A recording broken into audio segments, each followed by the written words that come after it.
Hello. हाय। आप सबका मेरे चैनल स्पीडिंग ला ज्ञान में स्वागत और अभिनंदन है। जब टूटने लगे हौसले तो याद रखना, जब टूटने लगे हौसले तो याद रखना, बिना मेहनत के हासिल तख्तो-ताज नहीं होते, बिना मेहनत के हासिल तख्तो-ताज नहीं होते।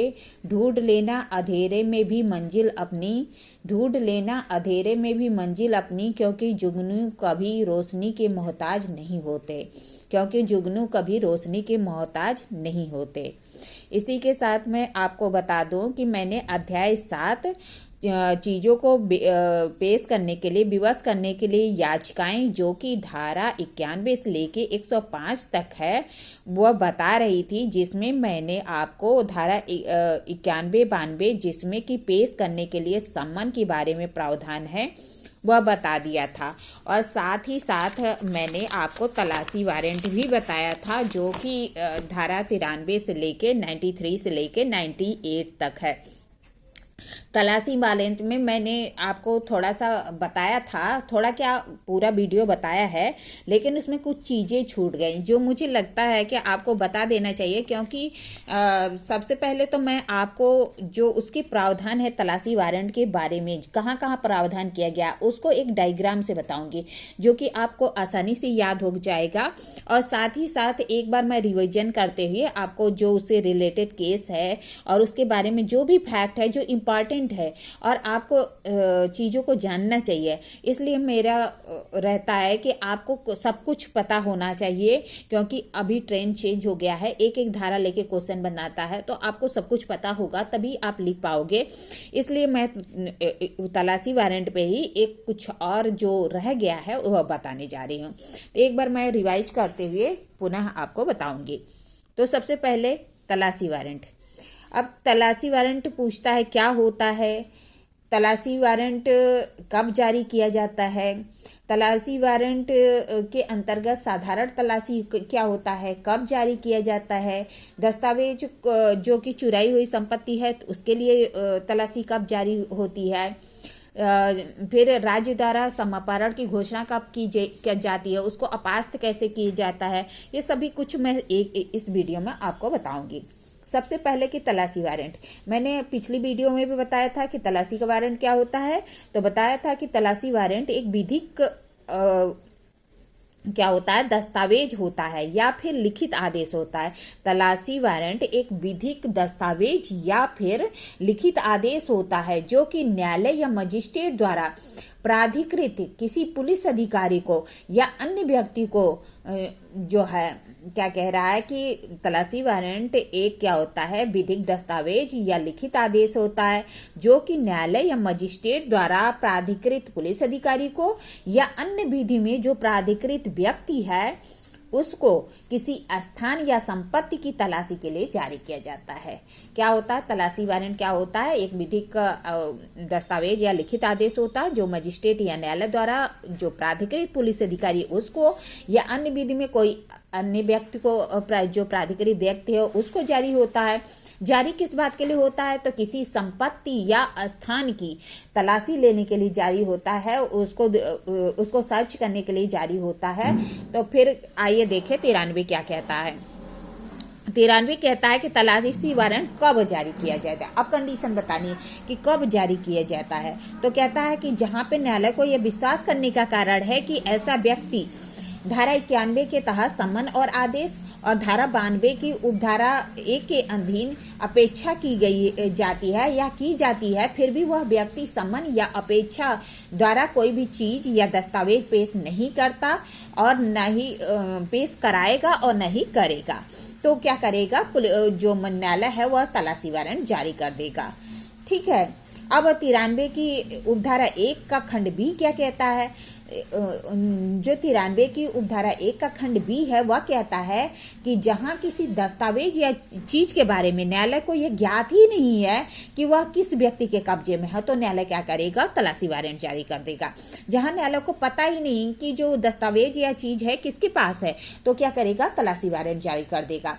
अब देखिए, अब 93 की उपधारा 1 का जो खंड सी है वह क्या कहता है, वह कहता है कि जहां न्यायालय यह समझता है कि संहिता के अधीन कोई जांच विचारण या अन्य कार्यवाही के प्रयोजनों से, कि जो कह रहा है कि न्यायालय यह समझता है कि इस संहिता के अधीन कोई जांच विचारण या अन्य कार्यवाही के प्रयोजन हेतु जो उसकी पूर्ति है वह साधारण तलाशी या निरीक्षण से होगी, तो वहां न्यायालय तलाशी वारंट जारी करेगा। क्या कह रहा है, न्यायालय यह समझता है कि इस संहिता के अधीन जांच विचारण या अन्य कार्यवाही के प्रयोजन हेतु साधारण उसकी जो पूर्ति है साधारण तलाशी या निरीक्षण से होगी, तो वहां न्यायालय तलाशी वारंट जारी करेगा। अब 93 हो गया। 94 क्या कहती है? 94 कहती है उस स्थान की तलाशी जिसमें चुराई हुई संपत्ति, कूटकृत दस्तावेज आदि को होने का संदेह है। क्या कह रहा है, उस स्थान की तलाशी जहां पे चुराई हुई संपत्ति, कूटकृत दस्तावेज या दस्तावेज आदि को होने का संदेह है, तो धारा 94 में क्या होगा, तलाशी वारंट जारी किया जाएगा। अब कौन जारी करता है? तो कहता है जहां जिला मजिस्ट्रेट या उपखंड मजिस्ट्रेट या फिर क्या कह रहा है, जिला मजिस्ट्रेट, उपखंड मजिस्ट्रेट या प्रथम वर्ग मजिस्ट्रेट को यह विश्वास करने का कारण है कि कोई ऐसा स्थान है जिसका प्रयोग चुराई हुई संपत्ति को रखने, उसका विक्रय करने और आपत्तिजनक वस्तुओं के उत्पादन के लिए उपयोग में लाया जाता है, तो वह क्या करेगा, कांस्टेबल पंक्ति के ऊपर के पुलिस अधिकारी को तलाशी वारंट जारी कर देगा। क्या कह रहा है, जहां पे जिला मजिस्ट्रेट, उपखंड मजिस्ट्रेट या प्रथम वर्ग मजिस्ट्रेट को यह विश्वास करने का कारण है कि कोई भी स्थान जहां पे चुराई हुई संपत्ति को रखने, विक्रय करने या आपत्तिजनक चीजों के उत्पादन के लिए उपयोग में लाई जाती है, तो वह क्या करेगा, कांस्टेबल पंक्ति के ऊपर के पुलिस अधिकारी को तलाशी वारंट जारी कर देगा। वह क्या करेगा, उस स्थान में जहां पे कहा गया है कि ऐसा स्थान रखा गया, वहां प्रवेश करेगा, उस स्थान की तलाशी लेगा, अगर कोई ऐसी चीज मिलती है उसको कब्जे में लेगा, फिर कह रहा है कि उसकी अभिरक्षा में रखेगा ऐसी सामान को, और क्या करेगा, मजिस्ट्रेट के समक्ष पेश करेगा। फिर कह रहा है कि इसी में बताया गया कि आपत्तिजनक वस्तुएं क्या होती हैं। तो 94 की उपधारा 2 में बताता है कि आपत्तिजनक वस्तुओं में क्या क्या आता है। तो बताता है कि कूटकृत सिक्का आएगा, धातु टोकन अधिनियम जो 1889 है उसके अंतर्गत कोई धातु पट आएगा, या फिर जो है सीमा शुल्क अधिनियम 1962 के तहत कोई धातु खंड है तो वह आएगा, जिसका कि तस्मय अधिसूचना द्वारा भारत में लाए गए हैं, ऐसे धातु पट आएगा। फिर कह रहा है कूटकृत करेंसी नोट या कूटकृत स्टैंप आएगा, कूटकृत दस्तावेज आएगा, नकली मुद्रा आएगी, या आईपीसी की जो धारा 292 है उसके अधीन कोई अश्लील वस्तु है वह भी आएगी। ठीक है। अब 95 क्या कहता है? 95 कहता है कि कुछ प्रकाशनों को समापरित करने होने की घोषणा करने तथा उसकी तलाशी वारंट जारी करने की शक्ति। क्या कह रहा है कि कुछ प्रकाशनों को समापरित करने की घोषणा करने और उसके लिए तलाशी वारंट जारी करने की शक्ति। धारा 95 के अनुसार जहां कोई ऐसा समाचार पत्र, पुस्तक या दस्तावेज है जिसमें प्रकाशित जो विषय वस्तु है वह आईपीसी की धारा 124 के 153 ए, 153 बी, 292, 293 और 295 ए में दंडनीय है। क्या कह रहा है कि ऐसा कोई दस्तावेज, पुस्तक या समाचार पत्र जिसमें जो प्रकाशित विषय वस्तु है वह आईपीसी की धारा 124 ए, 153 ए, 153 बी और 292, 293 और 295 ए के तहत दंडनीय है, तो राज्य सरकार क्या करेगा, उसे जब्त कर सकता है। मजिस्ट्रेट या सब डिवीजन रैंक के ऊपर के व्यक्ति को तलाशी वारंट जारी कर सकता है कि ऐसा समाचार या पुस्तक की तलाशी ले। ठीक है। फिर क्या कह रहा है कि 96 क्या कह रहा है कि जो तलाशी क्या होता है कि जो राज्य सरकार द्वारा जारी किया जाता है 95 के तहत समापहरण की घोषणा, उससे हितबद्ध व्यक्ति क्या करेगा, राजपत्र में ऐसी घोषणा के प्रकाशित होने के 2 माह के भीतर ही क्या करेगा, हाई कोर्ट में क्या इस घोषणा को अपास्त करने के लिए आवेदन करेगा। क्या कह रहा है कि अगर घोषणा जारी हो गई 95 की, तो जो हितबद्ध व्यक्ति है वह 2 माह के भीतर हाई कोर्ट में क्या करेगा, आवेदन करेगा घोषणा को पास करने के लिए। फिर कह रहा है कि अगर हाई कोर्ट में क्या है 3 या अधिक न्यायाधीश हैं तो एक विशेष न्यायपीठ द्वारा उसका सुनवाई किया जाएगा जिसमें कि कम से कम 3 न्यायाधीश हो। लेकिन अगर कम न्यायाधीश हैं तो क्या करा जाएगा, एक विशेष पीठ बनाई जाएगी जिसमें कि सभी न्यायाधीश उसमें शामिल होंगे। फिर कह रहा है कि जो अगर न्यायाधीशों के विशेष न्यायाधीशों के मध्य मतभेद होता है तो बहुमत से की जो राय होगी वह अभिभावी होगी। ठीक है। अब 97 क्या कहता है? 97 कहता है कि सदोष परिरुद्ध व्यक्तियों की तलाशी। अगर किसी व्यक्ति को सदोष परिरुद्ध किया गया है तो उस व्यक्ति के लिए क्या होता है, तलाशी जारी होती है। क्या कह रहा है, जिला मजिस्ट्रेट, यदि जिला मजिस्ट्रेट, उपखंड मजिस्ट्रेट या प्रथम वर्ग मजिस्ट्रेट को यह विश्वास करने का कारण है कि कोई व्यक्ति ऐसी दशाओं में बंद है कि उसका जो बंद है उसका बंद होना अपराध की श्रेणी में आता है। क्या कह रहा है, कोई व्यक्ति ऐसी दशा में बंद है कि जिसका बंद होना अपराध की श्रेणी में आता है तो क्या करेगा, जिला मजिस्ट्रेट, उपखंड मजिस्ट्रेट या प्रथम वर्ग मजिस्ट्रेट तलाशी वारंट जारी कर देगा कि ऐसा व्यक्ति क्या करेगा, उस स्थान पे तलाशी करेगा और ऐसे व्यक्ति की तलाशी करके मजिस्ट्रेट के समक्ष ले जाएगा। और इस धारा में जो तलाशी वारंट जारी होता है 97 में, उसे क्या कहते हैं, बंदी प्रत्यक्षीकरण रिट के समान ही उसकी प्रकृति होती है। क्या कह रहा है कि यदि जिला मजिस्ट्रेट, उपखंड मजिस्ट्रेट या प्रथम वर्ग मजिस्ट्रेट को यह विश्वास करने का कारण है कि कोई व्यक्ति ऐसी परिस्थितियों में बंद किया गया है जिसमें बंद होना वह अपराध की श्रेणी में आता है, तो वो क्या करेगा, तलाशी वारंट जारी करेगा। और जिस व्यक्ति को तलाशी वारंट जारी किया जाएगा वह उस स्थान पर तलाशी लेगा और ऐसे व्यक्ति के मिलने पर उसे मजिस्ट्रेट के समक्ष पेश करेगा। और जो इस धारा के अधीन जो तलाशी वारंट जारी होता है उसकी प्रकृति क्या होती है, उसकी प्रकृति होती है बंदी प्रत्यक्षीकरण प्रकृति के समान ही होती है। अब देखिए 98 क्या कहता है। 98 कहता है कि अपहरित स्त्रियों को वापस करने के लिए विवश करने की शक्ति। अगर किसी स्त्री को अपहरित किया गया है या कोई लड़की जो 18 वर्ष से कम की है उसे अपहरित किया गया है, उस कंडीशन कह रहा है कि किसी स्त्री या 18 वर्ष से कम आयु की किसी बालिका के विधि विरुद्ध प्रयोजनों के लिए अपहरित किया जाना या विधि विरुद्ध निरुद्ध किया गया है तो शपथ पत्र द्वारा परिवाद की दशा में जिला मजिस्ट्रेट, उपखंड मजिस्ट्रेट या प्रथम वर्ग मजिस्ट्रेट या आदेश कर सकता है कि उस स्त्री को तुरंत स्वतंत्र कर दिया जाए या उस बालिका को उसके पति, माता पिता, संरक्षक या अन्य व्यक्तियों को उस बालिका को विधिपूर्ण जो भार साधक है उसे तुरंत ही वापस कर दिया जाए। और इस आदेश के अनुपालन में अगर बल का प्रयोग किया जाना है, आवश्यक है, तो क्या करेगा, बल का भी प्रयोग करेगा। क्या कह रहा है कि 98 क्या कहा, किसी स्त्री को अपहरित किया गया है तो उसे वापस करने के लिए विवश करने की शक्ति है। अगर कोई स्त्री को या 18 वर्ष से कम उम्र की किसी लड़की को अपहरित किया गया है और उसे विधिपूर्ण रूप से निरुद्ध रखा गया है तो जिला मजिस्ट्रेट, उपखंड मजिस्ट्रेट या प्रथम वर्ग मजिस्ट्रेट क्या करेगा कि आदेश जारी करेगा कि उस स्त्री को तुरंत ही छोड़ दिया जाए और उसकी जो अभिरक्षा है विधिपूर्ण भारसारधक अधिकारी जो भी है, उसके माता पिता, संरक्षक, पति या अन्य व्यक्ति, उसको उसे तुरंत वापस कर दिया जाए। अगर ऐसा व्यक्ति नहीं करता तो बल का भी प्रयोग किया जा सकता है जितना आवश्यक है। फिर कह रहा है कि ये तो हो गई कि तलाशी के लिए वारंट। अब बिना तलाशी का वारंट के बारे में प्रावधान कह रहा है 103 में।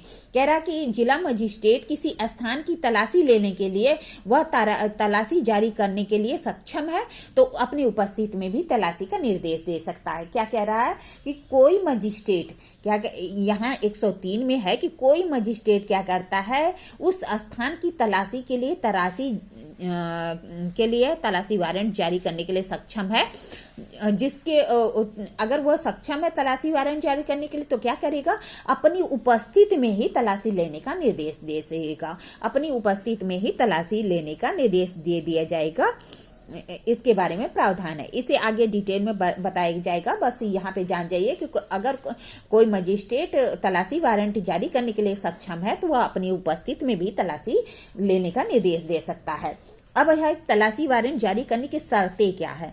तो कुछ शर्तें हैं जो तलाशी वारंट को जारी करने के लिए है। पहला कि तलाशी वारंट जारी करने का प्राधिकार केवल जिला मजिस्ट्रेट, उपखंड मजिस्ट्रेट या प्रथम वर्ग मजिस्ट्रेट को है। कौन कौन जारी कर सकता है?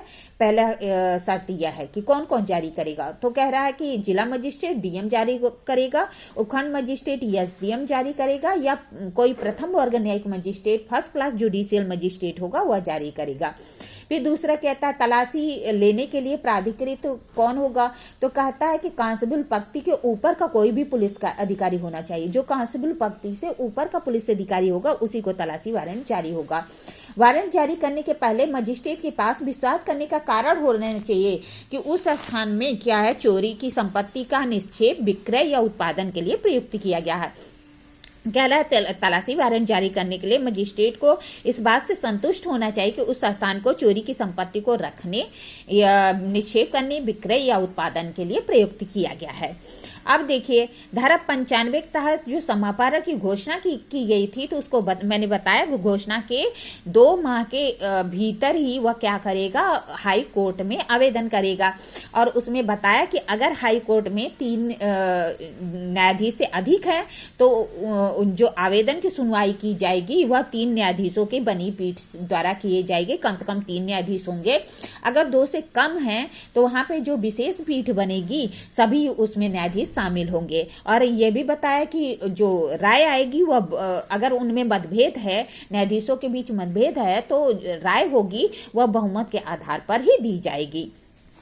इसको जो है एक केस आई थी एमपी शर्मा बनाम सतीश चंद्र की AIR 1996-80 में कहा गया था कि जो 93A(C) के तहत अभियुक्त के दखल वाले परिसर में तलाशी लेने के लिए जो वारंट जारी किया जाता है उससे अनुच्छेद 20(3) का उल्लंघन नहीं होता।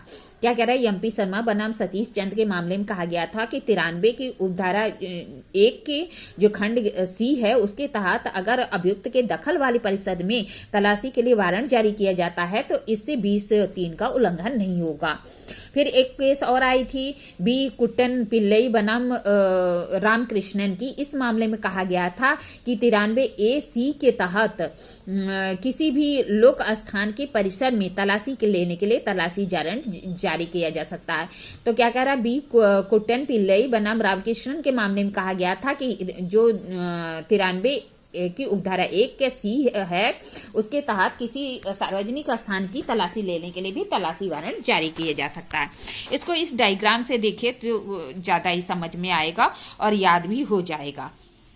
इस तरह डायग्राम बनाएंगे, एक तरफ क्रम लिख देंगे, फिर दूसरे में धारा, तीसरे में उद्देश्य, चौथे में प्रारूप कहाँ दिया गया है, फिर पांचवें में किसके नाम से जारी होगा और कौन या कब जारी कर सकता है इसके बारे में है। तलाशी वारंट कब जारी किया जा सकता है इसके बारे में प्रावधान किया गया है। तो एक क्रम क्या है, 1 93 क्या जो धारा 93 है उसकी उपधारा 1 में क्या है, तो उद्देश्य क्या है उसका, तो उद्देश्य है किसी दस्तावेज या चीजों को तलाशी करने के लिए। क्या जो 93 की उपधारा 1 है उसका उद्देश्य है किसी दस्तावेज या चीजों की तलाशी के लिए। प्रारूप कहाँ दिया गया है, तो प्रारूप जब अनुसूची देखेंगे उसकी जो सेकंड अनुसूची है उसकी जो प्रारूप संख्या 10 है उसमें प्रावधान किया गया है। फिर कह रहे किसके नाम जारी होगा, पुलिस अधिकारी या अन्य व्यक्ति के नाम जारी होगा। और कह रहा है कि कब कौन और कब जारी करेगा, तो कह रहा है कि कौन, तो कोई भी न्यायालय जारी करेगा। कब जारी करेगा, जब उसके पास विश्वास करने का कारण है कि 91 के तहत सम्मन या आदेश और 92 के तहत अपेक्षा की जा चुकी है और वह व्यक्ति दस्तावेज या चीज पेश नहीं करेगा। क्या कह रहा है, 91 के तहत समन या आदेश किया गया, 92 के तहत अपेक्षा की गई, फिर भी वह व्यक्ति क्या कर रहा है कि दस्तावेज या चीज पेश नहीं करेगा। फिर खा कह रहा है कि जब न्यायालय को ज्ञात ही नहीं है कि दस्तावेज या चीज किस व्यक्ति के कब्जे में है तब तलाशी वारंट जारी करेगा। सी कह रहा है कि जब न्यायालय यह समझता है कि जांच विचारण या अन्य कार्रवाई के प्रयोजनों की पूर्ति होगी तलाशी वारंट से तो वह जारी करेगा। केवल कह रहा है कि डीएम या सीजीएम जारी कर सकता है। कब करेगा, केवल क्या कह रहा है कि जो जारी किया जाएगा 93A के अंतर्गत तलाशी वारंट वह डीएम या सीजीएम ही जारी करेगा, मतलब जिला मजिस्ट्रेट या मुख्य न्यायिक मजिस्ट्रेट। आइए देखिए अब 2 क्या कह रहा है। 2 93 की जो 3 है उसके तहत कह रहा है कि जारी होगा तो क्या होगा, तो कह रहा है डाक तार प्राधिकारी की अभिरक्षा में कोई दस्तावेज, पार्सल या अन्य चीज है उसके लिए जारी होगा। डाक या तार प्राधिकारी की अभिरक्षा में कोई दस्तावेज, पार्सल या अन्य चीज है उसके लिए प्रारूप कहाँ 10 में है। फिर जो बताया कि अनुसूची में जो 10 है वो उसमें प्रारूप दिया गया है। किसको जारी होगा, तो पुलिस अधिकारी या किसी अन्य व्यक्ति को जारी होगा। कौन जारी करेगा, तो बताया है कि कब जारी होगा, तो डीएम और जो डीएम होगा या सीजीएम होगा वही जारी करेगा। कब, जब जांच विचारण या अन्य कार्रवाई की पूर्ति के लिए तलाशी की जानी हो। अब इसकी अवहेलना होती है, इसका पालन नहीं होता है तो 461 है उसके तहत जो आदेश क्या है वह दूषित होगी, शून्य हो जाएगी। ठीक है, 93 की 3 के तहत। अब 94 क्या कह रहा है, 94 कह रहा है उस स्थान की तलाशी के लिए वारंट जहां पे चुराई हुई संपत्ति या कूटकृत दस्तावेज आदि के होने का संदेह है। प्रारूप 11 में दिया गया है। कांस्टेबल पंक्ति के ऊपर के पुलिस अधिकारी को जारी होगा। कब, जब इतला मिलने पर कि जांच के पश्चात जैसा वह आवश्यक समझे। क्या कह रहा है, कब जारी करेगा, तो जब इतला मिलती है या जांच के पश्चात अगर आवश्यक समझता है तो कोई न्यायालय जारी कर सकता है। अब कह रहा है कि अगर इसका पालन नहीं होता तो जो आदेश होगा 460 के तहत दूषित नहीं होगा, शून्य नहीं होगा। ठीक है, वैध ही रहेगा।